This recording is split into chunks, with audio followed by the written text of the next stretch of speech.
কোথায় গেলে তুমি? তাড়াতাড়ি এদিকে আসো না।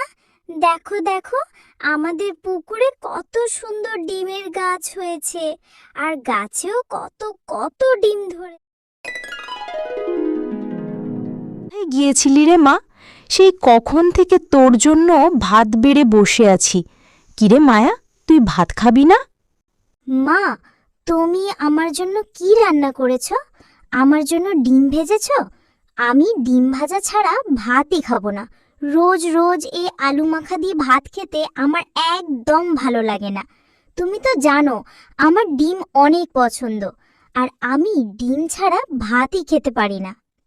মা, সব সময় এত ডিমের বায়না ধরবি না তো।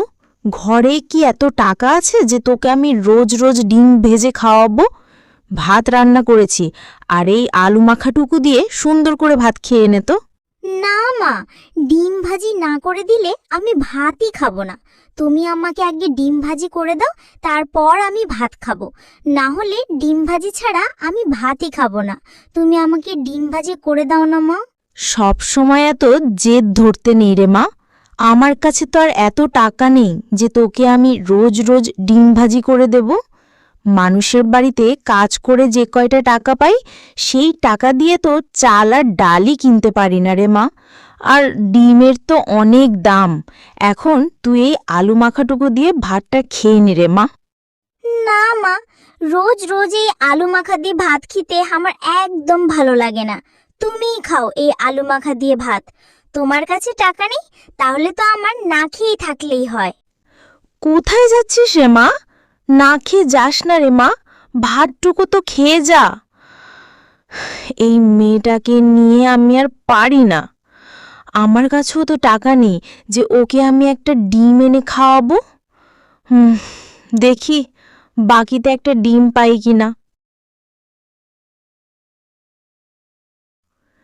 আমাকে বাকিতে এক হালি ডিম দিতে পারবেন? আমি কিছুদিনের মধ্যেই আপনার টাকাটা দিয়ে দেব।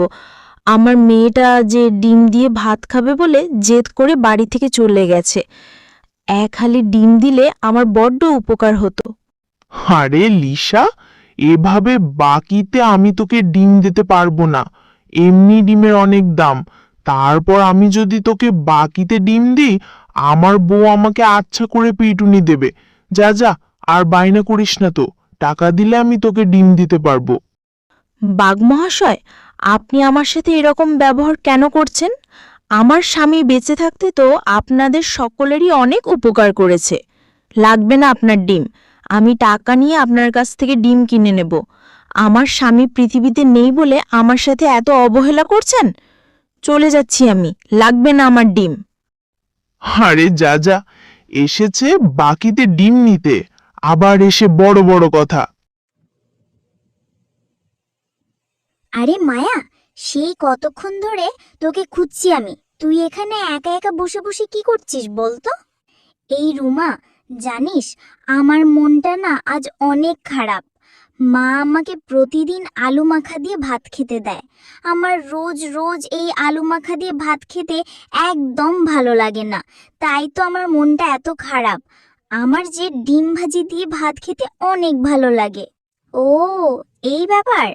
তুই আমার সঙ্গে চল রে টয়া। আমাদের বাড়িতে না অনেক ডিম আছে। মা অনেক মুরগি লালন পালন করে। মাতে বলবো তোকে একটা ডিম ভাজি করে দেয়। এখন তুই আমার সঙ্গে চল তো।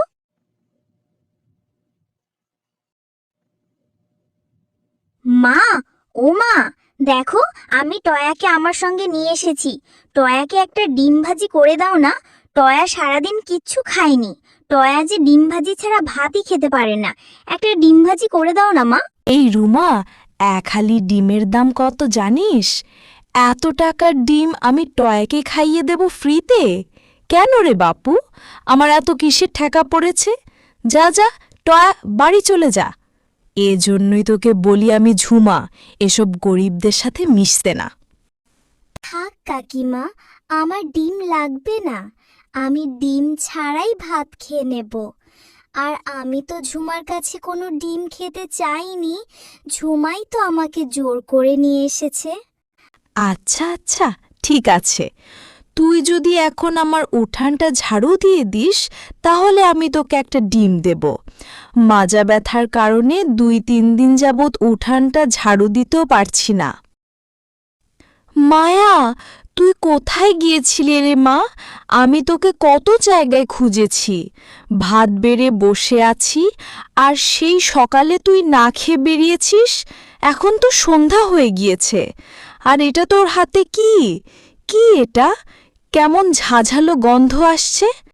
মা, ও মা, তুমি আমাকে এই ডিমটা ভাজি করে দাও না। আমি না বাগিনী কাকিমার বাড়িতে অনেক কাজ করে দিয়েছি, উঠান ঝাড়ু দিয়েছি আর অনেক কাজ। তাই তো বাগিনী কাকিমা আমাকে এই ডিমটা দিয়েছে। কি বললি টয়া? তুই এই সামান্য ডিমের জন্য মানুষের বাড়িতে কাজ করেছিস? টয়া, তোর যা ইচ্ছা তুই তাই কর। তুই কেন গিয়েছিলি বাঘিনীর বাড়িতে? আর কেন বাঘিনীর বাড়িতে যেয়ে তুই কাজ করেছিস? তোকে এই পচা ডিমটা দিয়ে বিদায় করে দিল, আর তুই ওই পচা ডিমটা নিয়ে বাড়িতে চলে আসলি। হায় সৃষ্টিকর্তা, এমন দিনও আমাকে দেখতে হলো। তুই এক্ষুনি এই পচা ডিমটা পানিতে নিয়ে ফেলে দে।